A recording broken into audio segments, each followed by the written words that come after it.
जय Hind. Welcome to the त्रिशूल defence academy.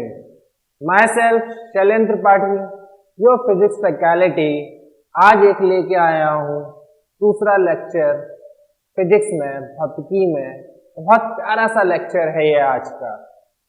जैसे आप देख रहे हो बेटा, लिखा है ग्रेविटेशनल फोर्स यानी गुरुत्वाकर्षण बल, जिसके बारे में आपने बल में पढ़ा था, है ना। मैं इसे आज लेके इसलिए दोबारा आया क्योंकि हम इसे कुछ अच्छे से समझेंगे कि इसमें क्या क्या हो सकता है।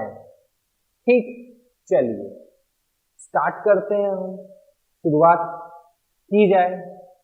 जैसे मान लेते हैं हम दो ग्रहों की बात करते हैं, इनके ग्रहों की मान लेते हैं। एक हमारी पृथ्वी है अर्थ, और एक चंद्रमा है मून। वो भी एक ग्रह ही है, वो भी एक बॉडी है, वस्तु है। ठीक, हमारी पृथ्वी का ही वो हिस्सा है। मान लेते हैं ये रहा अर्थ, ये रहा मून, चंद्रमा। ठीक, इन दोनों के बीच में जो बल लगेगा F, वो बराबर लगेगा। तभी तो ये दोनों आपस में टकराते नहीं है, है ना। ये है चंद्रमा, ये रहा मून, और ये चंद्रमा इसके चारों ओर घूमता रहता है, और इतने सालों से घूम रहा है, सदियों से घूम रहा है और घूमता रहेगा, कभी टकराएगा नहीं। क्यों? क्योंकि इन दोनों के बीच में या और भी ग्रहों के बीच में जो बल लगता है, गुरुत्वाकर्षण बल, वो बराबर लगता है। क्या लगता है? बराबर। इस दिशा को आप देख रहे हो, मतलब पृथ्वी चंद्रमा पे बल लगा रही है F, है ना। इस दिशा को देखते हो आप, तो मून अर्थ पे बल लगा रही है F। ठीक, अब इन दोनों ग्रहों में जो दूरी है उसको R से डिनोट करिए आप। ठीक, और अब देखिए आगे हम क्या कहते हैं। कैपलर एक साइंटिस्ट थे। किस साइंटिस्ट की बात की मैंने? कैपलर की। कैपलर, इन साइंटिस्ट ने बताया कि जब भी किन्हीं भी दो ग्रहों के बीच में गुरुत्वाकर्षण बल बराबर लगेगी, तो वो गुरुत्वाकर्षण बल उन दोनों ग्रहों के द्रव्यमान के गुणा के बराबर होगी। यानी अर्थ का द्रव्यमान है कैपिटल M, मून का द्रव्यमान है स्मॉल m। ठीक, इनने क्या कहा? पहली चीज, फोर्स बल बराबर लगेगी, अपवित्र पूरक है इसके इन दोनों के ग्रहों के द्रव्यमान के गुणे की, यानी प्रोडक्ट की।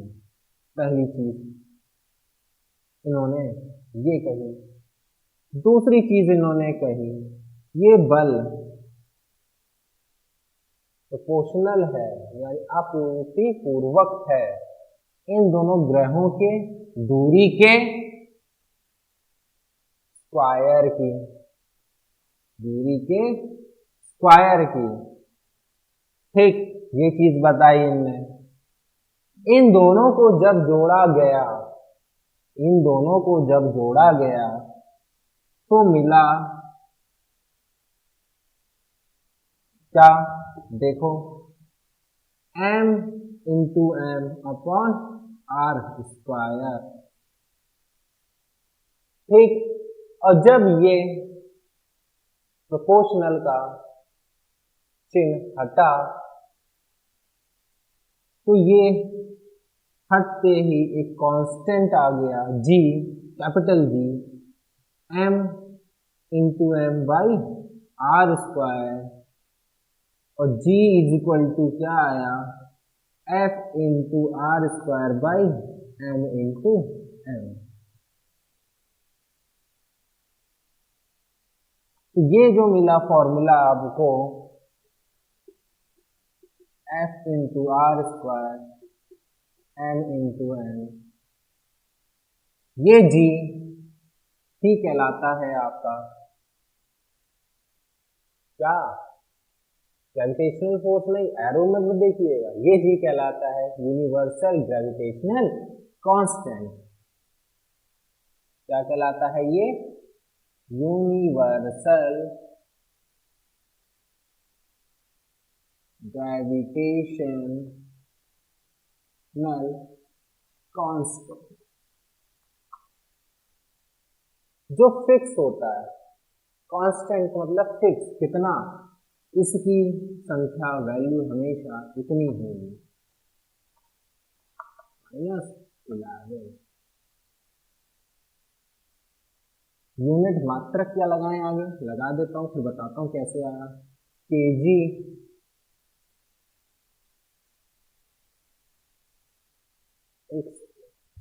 इसकी मात्रक होगी न्यूटन मीटर स्क्वायर पर केजी स्क्वायर। कैसे आई ये हम अभी जानेंगे तुरंत।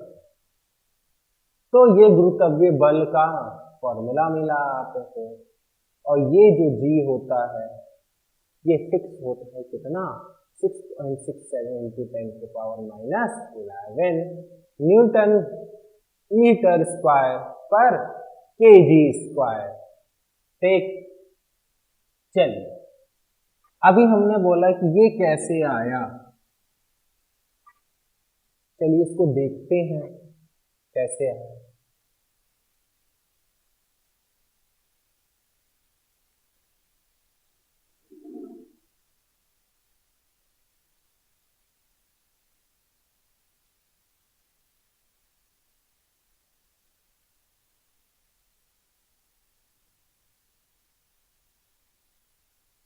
देखिए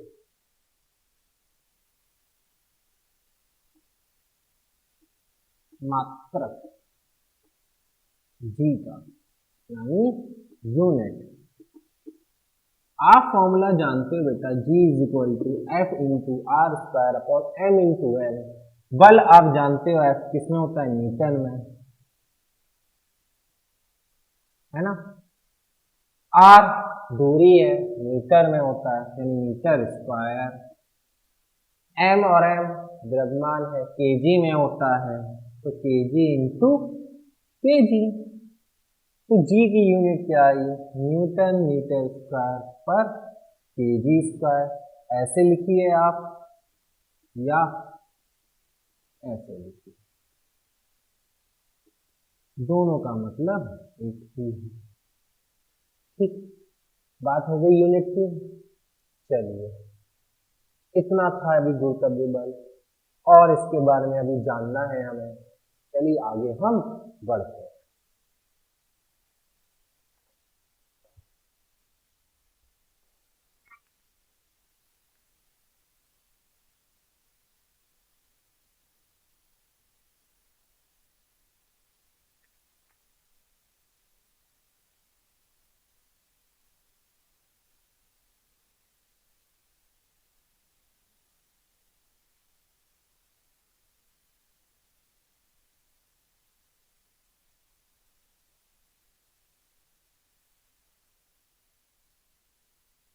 अगर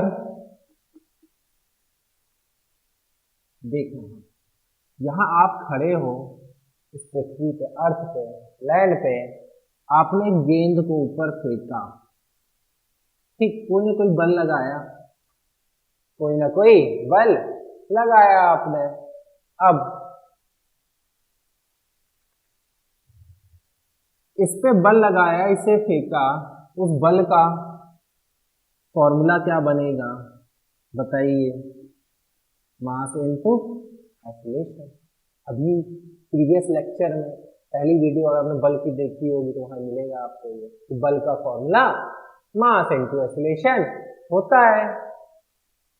फिर ये बॉल एक ऊंचाई तक जाने के बाद वापस आएगी, अर्थ पे टकराएगी। क्यों आई? गुरुत्वाकर्षण बल के वजह से, ये भी आपने समझा था, है ना। तो गुरुत्वाकर्षण बल का फॉर्मूला क्या होगा? इस वस्तु के लिए, इसके जैसे कई वस्तु के लिए जो हम ऐसे ऊपर फेंकते हैं वो नीचे को आती है। जान लें आज। अभी आपने गुरुत्वाकर्षण बल का फॉर्मूला पढ़ा है, ये था फॉर्मूला।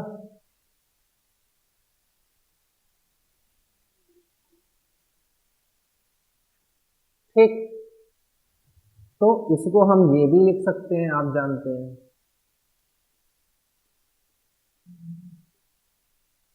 है ना। ये कितना है? m इंटू ए। ठीक, अब यहां ध्यान से देखो, हमने फेंका इस वस्तु को, ऊपर गया, ऊपर जाने के बाद ये नीचे को आ रहा है, और ये नीचे को आ रहा है तो इसका वेग यानी वेलोसिटी लगातार बदल रहा है, बदल रहा है, बदल रहा है, और एक समय ऐसा आया वो वेग वेलोसिटी a के बराबर हो गया, यानी कांस्टेंट हो गया, फिक्स हो गया। ये वेलोसिटी क्या है? फिक्स हो गया। जब ये नीचे आया तो लगातार ये वेग बदल रहा है, वेलोसिटी बदल रही है, और एक समय ऐसा आया ये वेग बराबर हो गया, कांस्टेंट हो गया, और उसके कांस्टेंट होने के वजह से त्वरण भी कांस्टेंट हो गया। त्वरण भी क्या है? कांस्टेंट हो गया, और त्वरण भी कांस्टेंट होने के वजह से a किसमें बदल गया? g में बदल गया, और a g में बदला किसके वजह से? गुरुत्वाकर्षण बल के वजह से। तो इसको g को हम क्या कहते हैं? गुरुत्वाकर्षण, गुरुत्वाकर्षण त्वरण की ओर, त्वरण की वजह से। तो जब ये a g बदल जाता है तो फोर्स का फॉर्मूला क्या बन जाता है? बल का m इंटू जी। यहां F रख दीजिए, ठीक, F कितना आ गया? m इंटू जी। ए जी दोनों एक ही चीज है, लेकिन a बदल सकता है, g कभी बदलेगा नहीं। ठीक, कितना होता है? ये कांस्टेंट है। ये अभी इसी की बात पढ़ेंगे कितना होता है। अभी यहां पे ध्यान दीजिए, आप f की जगह रख दीजिए m इंटू जी, जी m capital small m r square, cut गया, g कितना आया? जी m बाई आर स्क्वायर। इस g का फॉर्मूला निकल आया जो त्वरण से आया। ये त्वरण है, g क्या है? गुरुत्वाकर्षण की वजह से जो त्वरण आया वो g है। क्या? गुरुत्वाकर्षण के वजह से जो त्वरण आया वो g है। ये रहा फॉर्मूला। ठीक, यूनिट पे निकाले, मात्रक इसकी जाने हम, चलिए जान लेते हैं, कितना समझे, आगे बढ़ते हैं। क्या यूनिट आई इसकी? देखिए,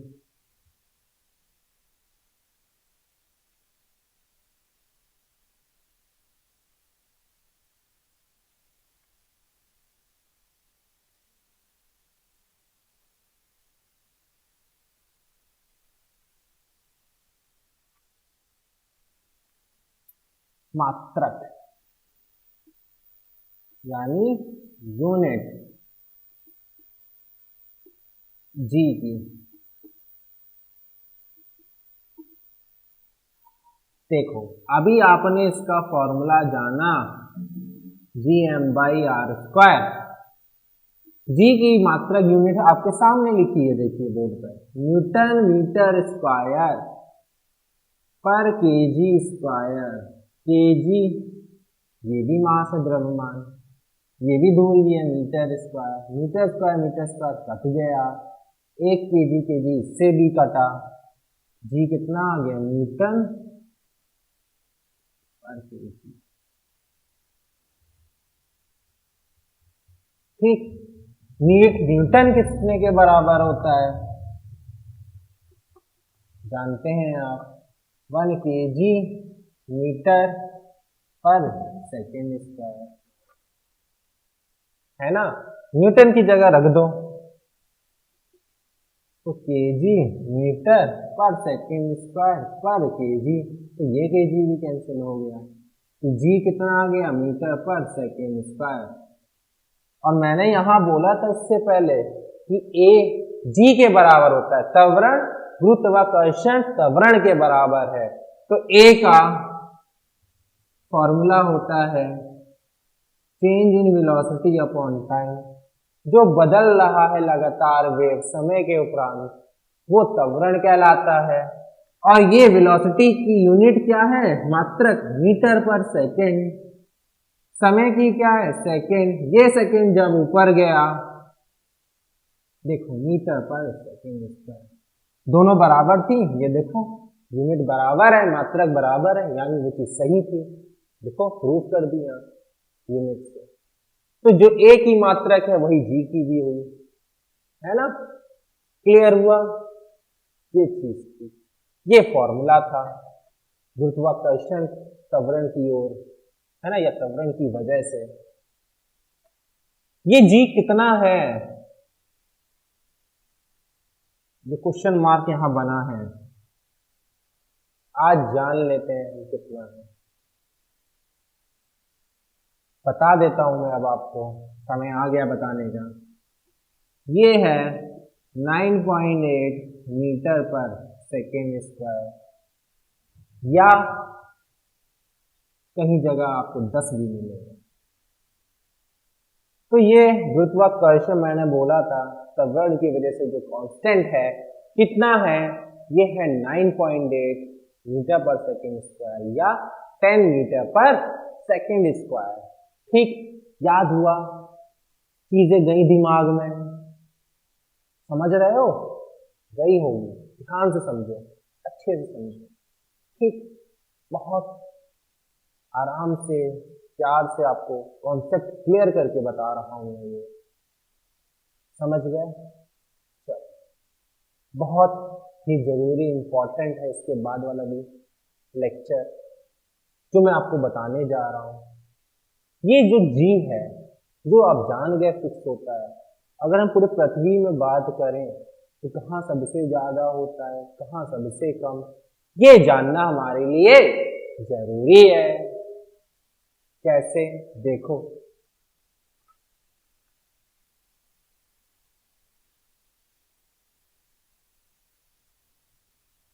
ठीक, चलिए।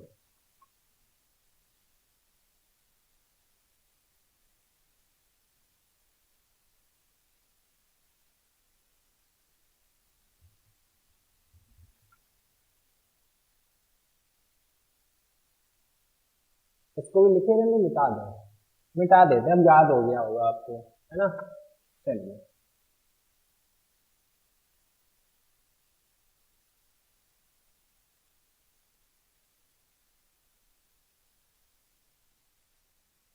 ये है अर्थ,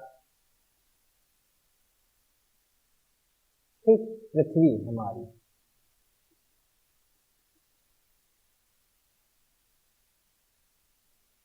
नॉर्थ साउथ, है ना, उत्तर दक्षिण, वेस्ट ईस्ट पूर्व पश्चिम। जब आपसे कोई बोल दे जी गुरुत्वाकर्षण, ये जी, ठीक, जो इतना अभी आपने पढ़ा होता है, या इतना, ये जी सबसे ज्यादा कहाँ होगा और सबसे कम कहाँ होगा। ये जी सबसे ज्यादा होगा पोल पे, कहाँ पे होगा, पोल पे, नॉर्थ और साउथ, उत्तर और दक्षिण में।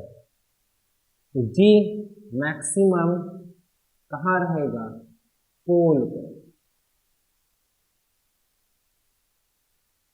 ठीक, पहली बात याद रखिएगा। दूसरी, सबसे कम कहाँ होगा, सबसे कम होगा इक्वेटर पे। कहाँ पे होगा, ये है इक्वेटर। तो जी मिनिमम सबसे कम होगा इक्वेटर पे।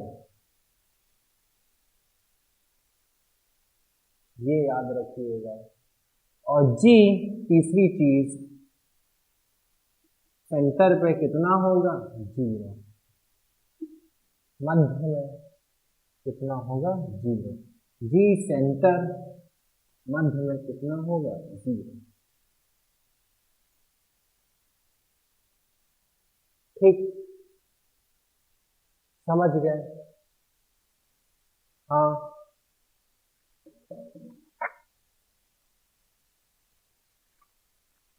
समझ गए आप? तो इस पे हम एक क्वेश्चन लगाते हैं, ठीक, और फिर इसको आज हम खत्म करते हैं। चलिए, जैसे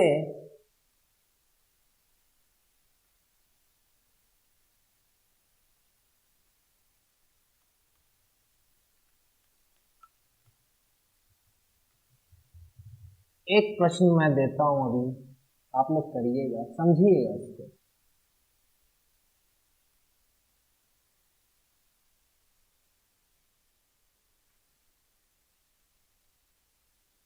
एन ऑब्जेक्ट या एनी टू प्लैनेट्स, सिंपल से ऐसे बोले, any two planets whose masses are given 200 kg and 300 kg, they are separated by the distance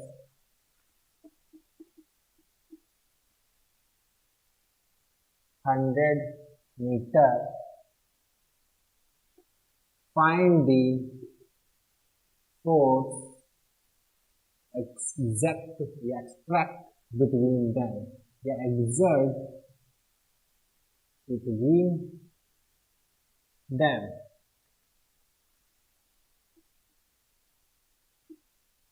क्या कह रहा है? बोल रहा है दो ग्रह हैं, इनके द्रव्यमान दिए हैं 200 केजी, 300 केजी। ठीक, बना देता हूं मैं। दो ग्रह हैं, एक का मास दिया है द्रव्यमान 200 केजी, एक का दिया है 300 केजी। दोनों एक दूसरे से दूर हैं, कितनी दूरी है? 100 मीटर की। तो ये जो फोर्स लग रही है इस पर बल, वो कितनी लगेगी बताओ? करो जल्दी फटाफट। कैसे करेंगे? फॉर्मूला आप ये जानते हो, रख दो सब। जी कितना है? 6.67 इंटू 10 की पावर -11। एम कितना है? 200। दूसरा एम कितना है? 300। आर कितना है? 100। 100 का स्क्वायर यानी 100 दो बार। ये दो कैंसिल, ये दो कैंसिल। 3 2 जा 6, 6 से मल्टीप्लाई कर दो। 6.67 इंटू 6 इंटू 10 की पावर -11। 6 7 जा 42, 4 ऊपर गया 6 जा 36, 0, फिर 4 ऊपर गया 6 जा 36, 40.02 इंटू 10 की पावर -11। और यूनिट क्या आएगी? यूनिट आएगी इसकी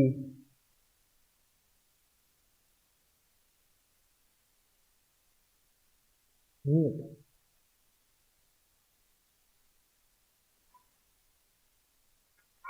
आ गया बल। दो ग्रहों के बीच में कितना लगेगा? 40.02 इंटू 10 की पावर -11। कितना आसान है ना निकालना। चलिए एक क्वेश्चन और, गुरुत्वाकर्षण त्वरण की वजह से उस पर देखिए हमारा दूसरा क्वेश्चन क्या है।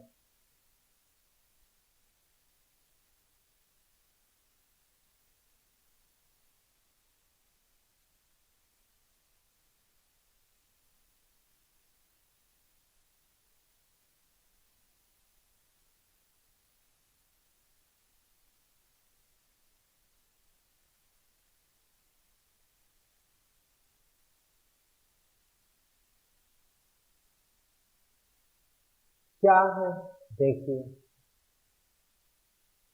दूसरा, an object is thrown in upward direction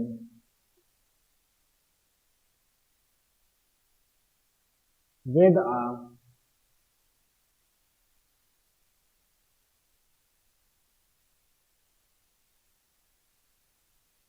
force of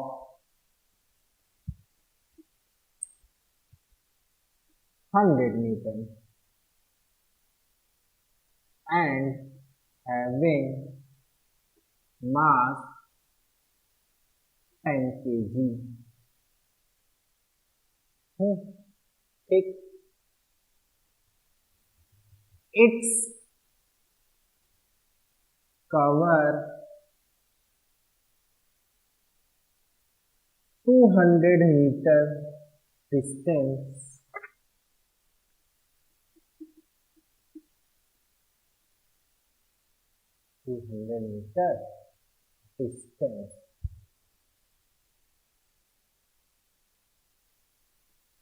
find the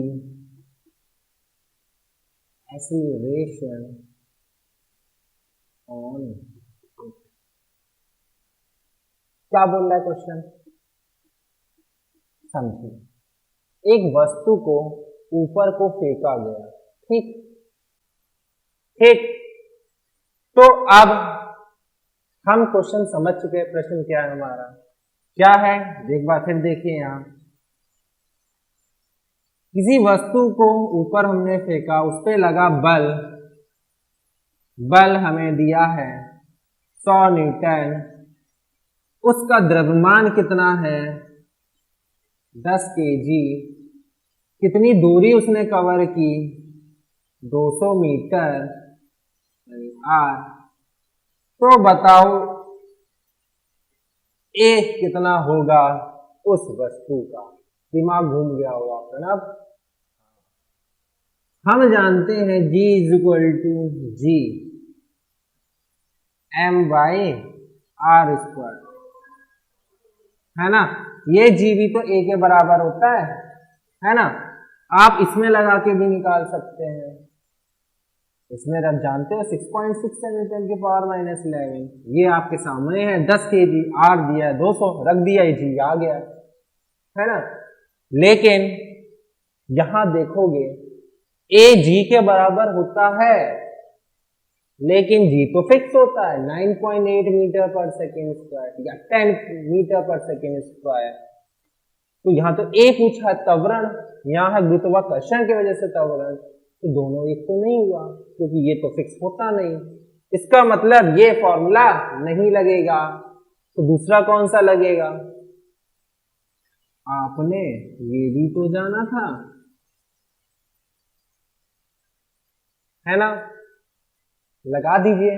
बल आपको पता है 100, द्रव्यमान पता है 10, ए कितना आ गया 100/10 यानी 10 मीटर पर सेकेंड स्क्वायर। आ गया कि नहीं, आ गया। ये भी तो होता है 10, लेकिन जरूरी नहीं है कि हर बार ही 10 आएगा। इसमें भी रख देंगे सर तो 10 आना चाहिए, करके देख लो, आना चाहिए और आएगा। चाहे 9.9 या 8 आए, अप्रॉक्स में लेना, राउंड ऑफ कर लेना तो भी 10 आएगा, लेकिन आएगा। ये थे गुरुत्वीय बल पे आज की हमारा लेक्चर। आशा करता हूं आपको समझ में आ गया होगा सारा, ठीक। चलिए आज के लिए सिर्फ इतना ही। धन्यवाद, जय हिंद।